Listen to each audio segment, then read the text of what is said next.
예, CBS 라디오 박정희 아판선수 2부 문을 열었습니다. 노컷대련 명절 특집으로 1시간 30분 동안 이어가고 있습니다. 자, 2부에서는 민주당 얘기, 이재명 대표 얘기를 해보겠습니다. 오늘 오후에 이재명 대표가 문재인 전 대통령 사저를 방문했습니다.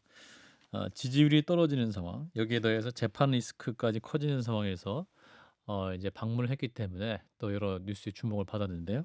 현장 영상 듣고 이어가겠습니다.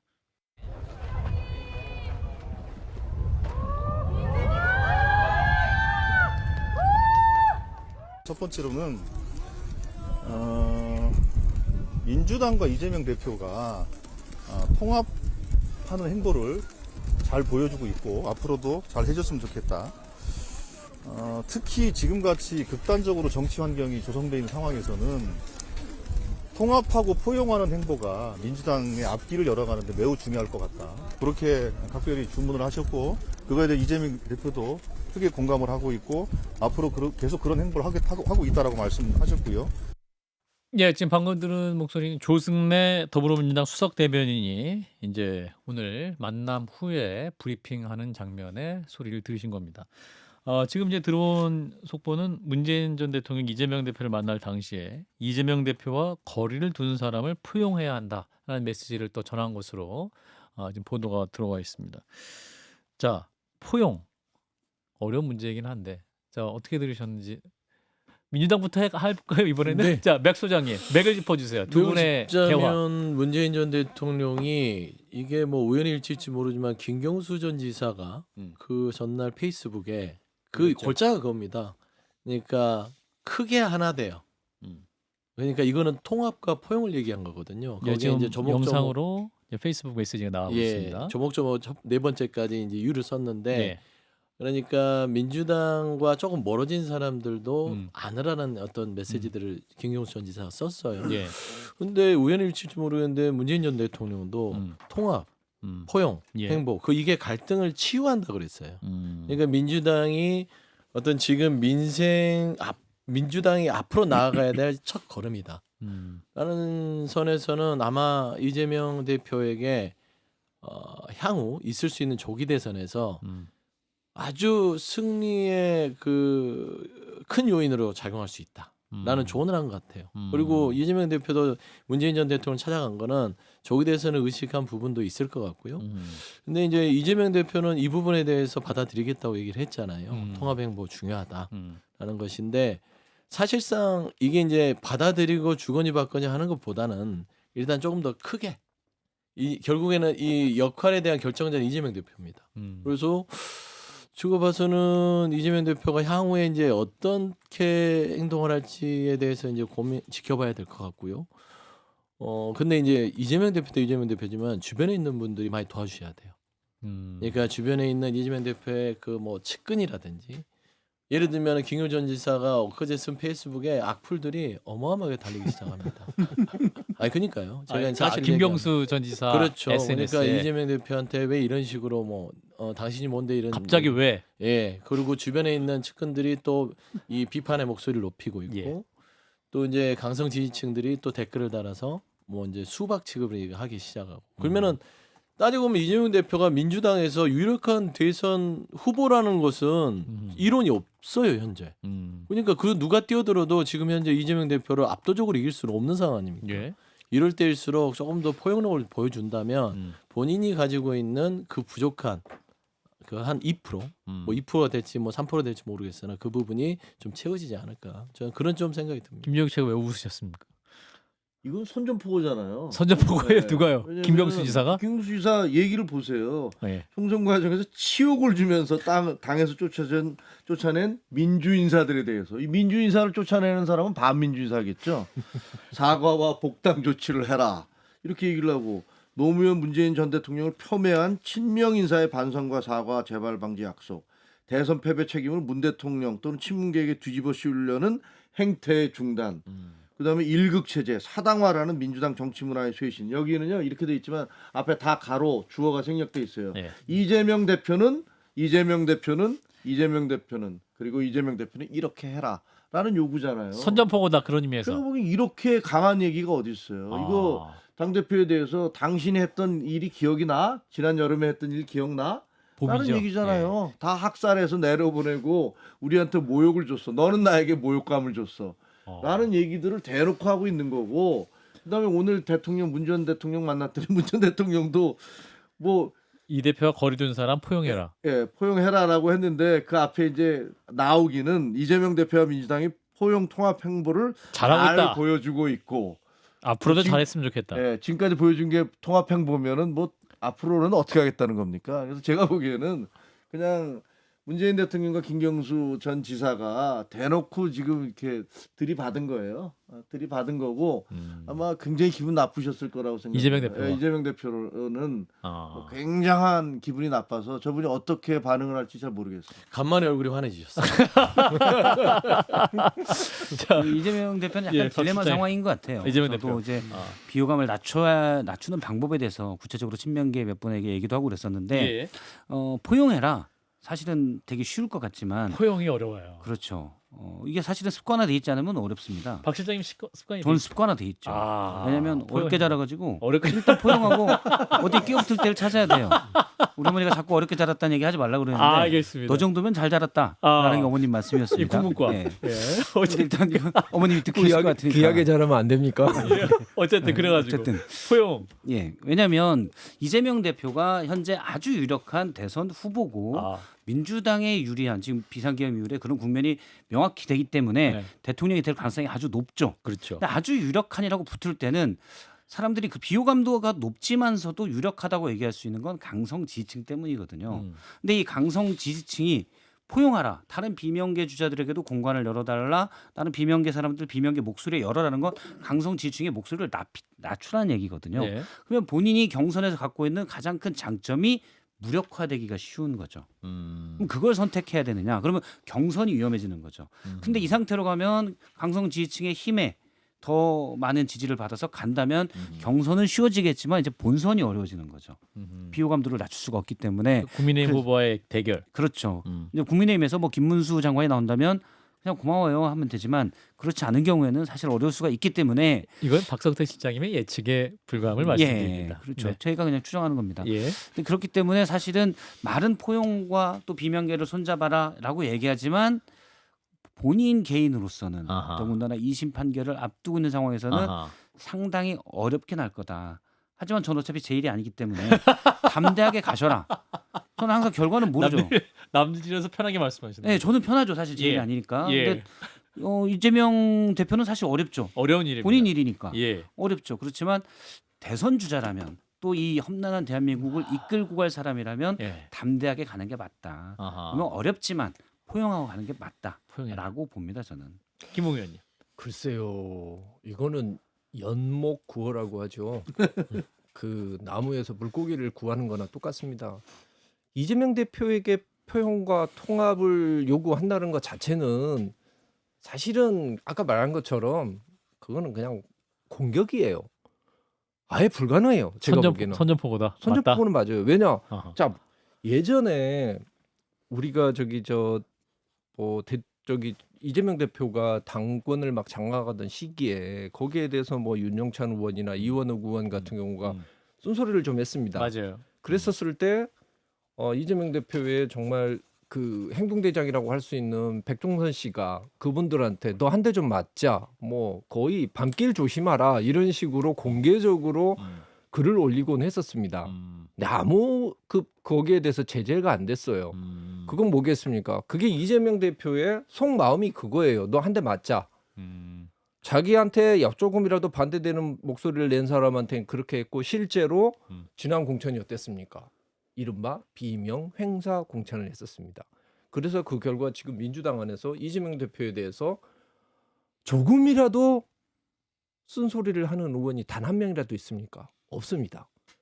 이거를 저는 제가 봤을 때는 이재명 대표가 포용과 통합이라고 생각하는 것 같아요. 통합은 됐겠죠. 그 통합은 우리 당이 과거에 했지 않습니까? 대통령에 대해서 단 한마디도 말을 못하고 그래서 이 모양이 이 꼴이 됐어요.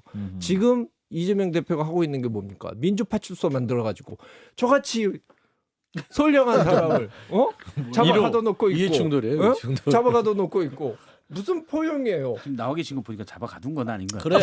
이 잡아 가다가지고 정치적인 압박을 하는 아이, 것 봐요. 뿐이지. 저기 아마 수사도 저에 대한 수사가 가장 빨리 일어날 겁니다. 그건 이제 추측인 것 같고. 아니에요. 제가 봐서는 보세요. 이제 통합과 포용은 각 어떤 정당에서도 숙제 같은 걸 거예요. 윤석열 정부를 보고 우리 민주당은 반면교사를 삼아야 된다. 그러니까 윤석열이라는 그 캐릭터가 국민의힘에 와서 포용과 통합이 없었죠. 그러니까 그냥 장악 일당 마치 일당처럼 해서 어떻게 됐습니까? 결국에는 모든 어떤 신뢰, 국민의 신뢰 잃어버리고 저기까지 나락으로 떨어졌는데 저는 통합과 포용이라는 단어는 강자만이 할 수 있는 겁니다. 그러니까 문재인 전 대통령이 이재명 대표 당시 강자요. 그리고 당시 유력합니다. 그러니까 더 유력한데 여기에 있어서 당내에서 더 강해질 필요 없다. 사람들에 대한 다른 의견이나 그때 좀 서운하게 든 사람을 끌어들여야 되는데 중도 확장은 정책으로 하는 게 효과가 있다. 저는 그렇게 보지 않습니다. 예. 지금의 중도 확장의 가장 큰 말하자면 해결할 수 있는 방법은 태도의 변화예요. 그러니까 중도층은 한 사람의 독주를 그렇게 좋은 눈으로 보지 않아요. 그러니까 행여라도 그런 척이라도 하는 게 훨씬 중도 확장이 좋고 총선에서는 본인이 어떤 강선 지지층으로 공천할 수 있고 총선을 그렇게 이끌 수 있으나 대선입니다. 우리 민주당 0.73의 아픔이 있지 않습니까? 지난 대선에서. 그렇습니다. 이게 뭐냐면 중도 확장성에 대한 가장 큰 딜레마예요. 그러니까 우리 안에 있는 중도 같은 떠나버린 집도끼를 잡지 않고서 중도 확장해봤자 뭐 할 거예요? 김경수 지사. 아까 우리 이제 김종혁 전 최고께서는 선전포고다 말씀하셨는데 그럼 김경수 전 지사도 대선에 의지가 있는 것으로 보이시나요? 그럼 뭐 정치인들은 다 생각 없는 사람이 어디 있겠습니까? 네. 그 다 있는 것 같은데 네. 문제는 그게 시류에 맞느냐, 그 국민들이 과연 어떤 여론이 어떻게 반응할 것이냐 이런 거 다 보고 있겠죠. 근데 지금 이 얘기를 한 것은 제가 보기에는 이제 이재명 일극 체제 갖고는 안 된다라는 것들이 사실은 이분만 얘기한 게 아니에요. 그 누구지 그 박용진? 김부겸 전 총리도 말씀을 하셨고 김동연 지금 현재 경기지사? 경기도 지사도 일제히 여기저기서 얘기하고 있잖아요. 그래서 참 아이러니하게도 이제 윤석열 대통령의 그 비상계엄 이후에 그다음에 이재명 대표의 취약점 같은 것들이 확인이 되니까 그동안에 숨죽이고 있던 분들이 이제는 이대로는 안 되겠다라는 얘기들 하고 있는 거죠, 뭐. 그러니까 저는 뭐 물론 이제 지금으로 보면 이게 당이 완전히 한 사람에 의해서 장악이 됐는데 이재명 대표 이외에 무슨 후보가 가능하겠어? 라고들 얘기를 하죠. 뭐 그럴 가능성이 크지만 세상사 어떻게 알겠습니까? 이게 진행 과정에 따라서는 뭐가 어떻게 될지 알 수 없는 거죠. 근데 좋은 기회예요. 이재명 대표한테. 아. 그런 뭐 일극 체제다, 독선적이다 이런 이미지를 털 수 있는 얼마나 호재입니까? 털면 좋지. 아니 그러니까 말씀드리는 거는 이 기회가 왔을 때 예. 얼마 남지 않는 기간 동안 정치적으로 부담도 없잖아요. 이미 당을 장악했고 연임 대표고. 그래서 몇몇의 주자들이 그런 얘기를 할 때 포용하는 모습을 보여주면 비호감도를 낮출 수 있는 가장 큰 포인트인데 이 기회를 잘 활용해야 된다라고 저는 좀 조언을 드리고 싶은 아니 거죠. 이재명 대표가 본인이 한 말이 있어요. 과거에 자기는 권력은 잔인하게 써야 된다라고 생각하면서 문재인 대통령이 그때 그렇게 심하게 적폐청사를 했는데도 불구하고 그것도 모자라다라고 이야기한 사람입니다. 그리고 누가 보복을 대놓고 하느냐, 숨겨놓고 있다 권력 잡으면 몰래 그때 하는 것이다라고 이야기한 게 본인입니다. 지금 본인이 어떤 모습을 보여도 예. 과거에 자신이 했던 말 그리고 그 행적에 비춰봤을 때 포용과 통합은 아예 불가능해요. 아마 옛날에 일어났던 적폐청산보다 훨씬 더 무서운 일이 벌어질 거고 그런 두려움이 있기 때문에 국민들이 이런 그 불법 계엄 사태가 터졌음에도 불구하고 이재명 대표로는 안 된다라는 여론이 그렇게 높은 거죠. 자, 이런 가운데 이제 국민의힘도 사실상 조기 대선을 가정하고 여러 여론조사에서 이제 범보수 주자들에 대한 조사 결과 나오고 있는 상황인데 이제 잠재적으로 여러 대권 주자들이 거론되고 있습니다. 현실적으로 누가 그럼 주자로 설 수 있을 것이냐? 이를테면 김문수, 홍준표 대구시장, 오세훈 시장, 유승민 전 대표, 한동훈 전 대표 등등 많은 이름이 거론되는데 일단 김문수 장관 이름이 가장 먼저 지금 요즘 조사 흐름은 그렇게 많이 나오고 있거든요. 이 결과는 어떻게 보고 계시는지 이 부분은 박성태 실장님부터 한번 해주실까요? 예. 딴짓하고 있다가. 예. 그런 것 같아서 시켰습니다. 예. 그러니까 저는 뭐 크게 김문수 장관이 지금 득세를 잠깐 하고 있지만 관심을 받고 있지만 예. 크게 중요하다고 생각하지는 않아요. 굉장히 좀 뭐니까 뭐랄까요? 좀 냉정하게 말씀하셔서. 예, 저 냉정한 편입니다. 예, 예. 기본적으로 권영세 비대위원장과 권성동 원내대표가 박하세요. 예. 김문수 예. 장관이 대선 후보로 나오면 이 대선은 필패다라는 걸 잘 알고 있을 거라고 생각해요. 아하. 그러니까 일부 극단적인 지지층, 예. 극우 지지층이 결집하고 있지만 예. 극우 같은 경우는 지지층이 결집하면 다른 사람들을 밀어내요, 중도층을. 그렇기 때문에 어차피 대선은 지난 두 번의 대선이 77%의 투표율로 그러니까 응답률이 아주 높은 여론조사라고 보면 되는데 그래서 중도 싸움이 상당히 중요한 건데 예. 대선은 그런데 극우 지지층이 결집돼 있다면 중도층이 오히려 멀어져서 이길 수가 없습니다. 이거를 권성동, 권영세, 투 권수는 잘 알고 있을 것이기 때문에 아하. 현재는 전략상 이렇게 가고 있지만 예. 극우 지지층의 지지로 결집시켜서 대통령의 비상계엄 이후에 우리가 폭망할 줄 알았는데 지지율도 높게 나와 보수 과표집이 돼 있지만 그래도 일단 보기에는 현재까지의 전략은 저는 이 정도라고 봐요. 그래서 대선에서 극우 후보를 밀어서 올릴 가능성은 상당히 적다. 근데 김문수 장관이 엄청나게 수를 잘 써서 예를 들어서 지난 대선 때 민심반 당신반이거든요. 그러면 뭐 여론조사에서 압도적인 지지를 받고 가면 될 수도 있죠. 예. 그렇게 한다면 모르겠지만 김문수 장관이 또 그렇게 열의가 있는 것 같진 않아요. 원래 권력에 대해서. 아, 그런가요? 네, 그래서 물론 제가 그냥 쭉 오랫동안 봐온 느낌으로 아하. 가깝게 보지 않고 멀리서 봤습니다. 봐온 느낌으로 말씀드리는 거고. 멀리서 막 예, 가까이 할 수가 없더라고요. 예. 멀리서 봤습니다. 그래서 본 느낌으로 말씀을 드리는 겁니다. 예. 그렇기 때문에 일단 대선 국면에 저는 이제 헌재가 마지막 변론기를 하게 되는 정도가 마지막 선이 될 거라고 6월 보는데 13일 그 뒤에 좀 더 있을 가능성이 예. 크죠. 저는 두 번이나 네 번 정도 증인 신청을 더 할 수도 있기 예, 때문에. 네 번 정도 더 할 가능성이 크다고 보는데 그렇게 되면은 이제 대선 국면으로 완전 들어가서 그때는 이제 탄핵에 찬성했던 유승민, 오세훈 더 가면 안철수, 한동훈 정도가 대선 후보군이 되지 않을까라고 봅니다. 4명을 딱 좁혀 주셨어요. 자, 이 명단 어떻게 들으셨어요? 정확하잖아요. 예, 아니 뭐 정확한 어떻게 알아요 그거를. 그새 예전에 같은 회사 계셔가지고 제가 그 저기 뭐 이해하실 줄 알았어요. 정치인들이라는 게 다 결국은 여론, 민심 이런 거에 따라서 움직이는데 네. 저는 지금 하고 있는 민심이나 여론이라는 게 좀 앞으로도 계속 유지될 거라는 생각은 뭐 다 안 하시잖아요. 근데 중요한 것은 결국은 윤석열 대통령의 비상계엄과 탄핵을 어떻게 평가하느냐예요. 그것이 재판정에서 어떤 식의 얘기가 나오느냐. 그러면 많은 사람들은 지금 그 길거리에 나가 계신 분들은 어떻게 생각하냐면 부정선거가 있는 거 아니야? 탄핵 반대하시는 분들. 그렇지. 부정선거가 있고 대통령이 오죽하면 그렇게까지 했겠어? 그리고 많은 얘기들은 대통령이 선관위에서 그걸 이미 다 확보를 했고 그 헌법재판소에서 이 부정선거에 대한 증거를 팍 터뜨리고 그래서 헌법재판관들이 전부 다 머리를 조아리게 만들고 그래서 탄핵은 기각이 될 것이고 화려하게 복귀를 하셔서 좌파 세력들을 다 쓸어버릴 것이다. 이게 시나리오잖아요. 신화네. 네, 근데 아니 이런 얘기들이 많이 돌고 있어요. 예. 뭐 다 아시잖아요. 그렇게 그거 막 믿지도 않아요 자기들이. 네? 자기들이 하면서도 그거 아니에요. 그거 제가 보면 당협사 저 동네에서 이제 단톡방 같은 데서 내면화돼 지지자들은 있어요. 그걸 정말 믿고 있어요. 정말 믿고 있고 그다음에 그런데 이제 재판이 진행되잖아요. 그럼 아까 그래서 제가 4일 날의 재판이 터닝 포인트가 될지도 모른다라고 얘기했던 것이 예. 그동안에 상당한 막연한 환상이라든가 상상이라든가 이런 것들이 그 재판에서 밑에 직접 실현을 자기들이 명령을 받았던 그런 홍정원 사령관들이 이인영 그걸 사령관. 폭로하고 나오고 거기에 대통령과 각을 세울 때 아마 환상이 상당 부분 금이 가게 될 거라고요. 그리고 그런 재판이 진행되면 결국은 지금 김문수 장관님이 계속 뜨고 있는 것도 그거 아니에요? 대통령과 가장 가까운 사람인 것 같다. 그러니까 뜬 거란 말이에요. 근데 만약에 대통령 자체에 대한 어떤 신뢰가 무너지면 나머지 부분들에 대한 것도 다 무너지게 돼 있다고요. 그러면 완전히 새로운 판이 짜지게 돼요.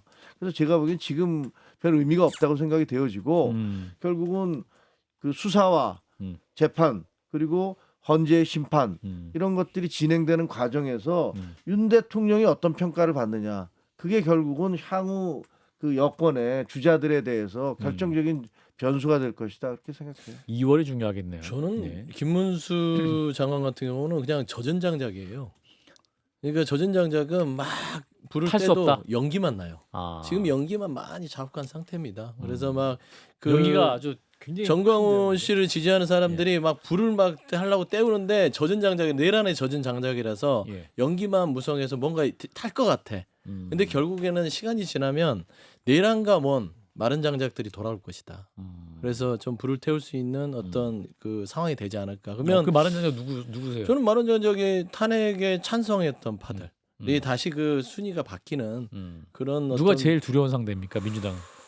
민주당이 뭐 두려울 상대는 없다고 해요 객관적으로. 왜냐면 오죽하게 했어요. 그래도 왜 논리적 겸손하게 좀 나오셔야지. 아니, 무슨 이게 또 정확한 없다니. 그 합리적 분석이 예. 왜 그러냐면 합리적인 분석이. 아니 내란에 저지른 대통령을 배출한 아 예.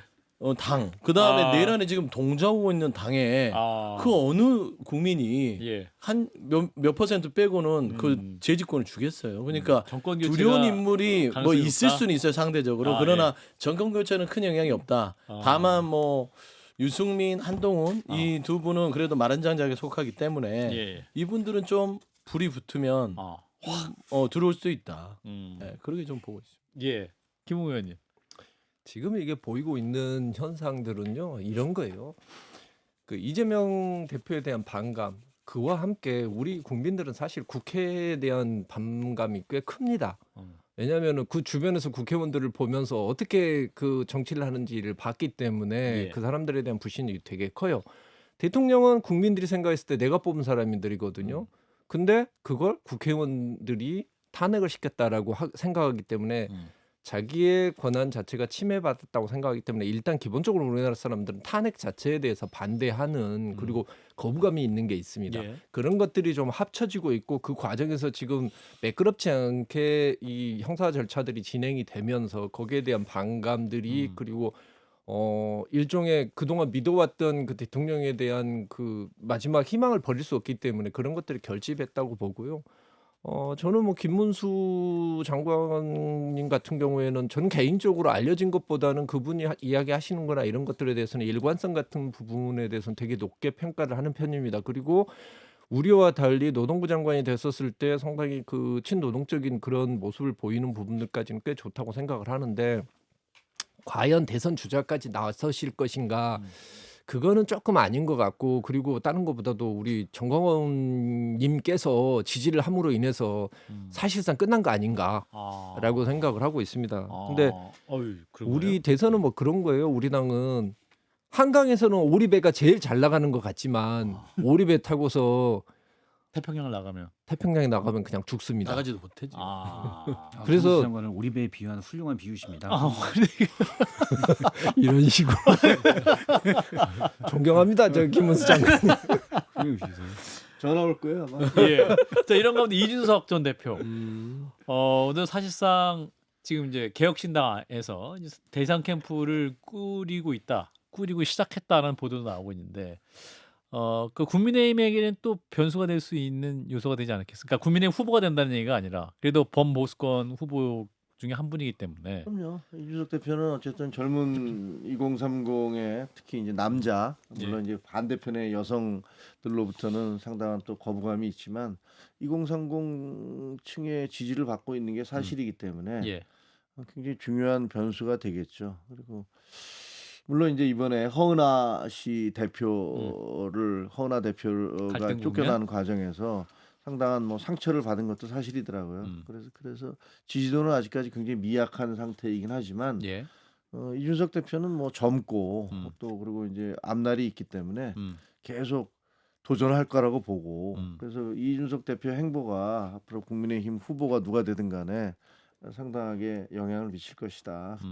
그렇게 생각을 합니다. 박수님 20초. 예, 근데 이준석 의원을 지지하는 확고한 층이 있거든요. 예. 아주 많다고 볼 수는 없지만, 근데 이게 원래는 민주당이나 국민의힘 이쪽 저쪽에 속하지 않는 층이어서 만약 연대를 해서 이준석 의원이 어떤 누군가를 지지한다, 그러면 꽤 큰 힘이 될 수도 있는 그런 변수 정도는 될 것 같아요. 사실상 캐스팅 보트까지는 할 수 있을 가능성이 높다. 이렇게까지 말씀을 정리하겠습니다. 자, 박정현 판승부 명절 마지막 날 저녁에 특집으로 노컷대는 모셨습니다. 1시간 30분 동안 네 분 고생해 주셨어요. 함께해 주신 분 김종익 전 국민의힘 최고위원, 서영주 맥 소장님 두 분 고맙습니다. 네, 감사합니다.